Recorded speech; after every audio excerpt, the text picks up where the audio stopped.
থেকে এই বাড়ির সব কাজ তুমি করবে, আর মায়ের মুখে মুখে তর্ক করবে না। নিজের মাকে যেরকম ভাবে সম্মান করো, আমার মাকেও সেরকম ভাবে সম্মান করবে।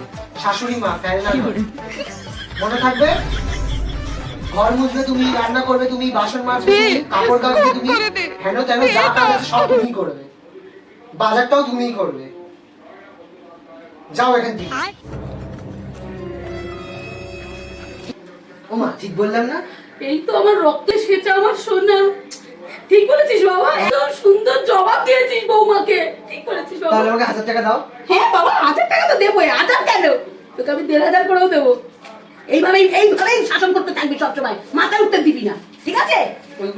দেবো, আবার দেবো, আবার বলবি, আবার দেবো। আসছি মা। হ্যাঁ যা। लेकिन ये साला कर क्या रहा है यहाँ पे? এই নাও। দেখি কত টাকা পুরো দেবে তো আমাকে। 1000 টাকা মাত্র, তোমার মাত্র 1000 টাকা দিল। এতগুলো কথা শোনালে আমাকে তোমার মাস সামনে, আর মাত্র 1000 টাকা। দাও, আমারও তো রয়েছে এর মধ্যে। তোমার নিতে হবে না, দাও। আজ কালকে আমার কিন্তু 5000 টাকা চাই। আমি পার্লারে যাবো, আমি হেয়ার ট্রিটমেন্ট করবো, আমি ভ্যাক্স করবো, আমি ফেসিয়াল করবো। কত টাকার দরকার এখন আমাকে। কালকে তোমার মাস সামনে আমাকে আরো বকবে, দরকার পড়লে আমাকে একটা থাপ্পড়ও মেরে দেবে। আমাকে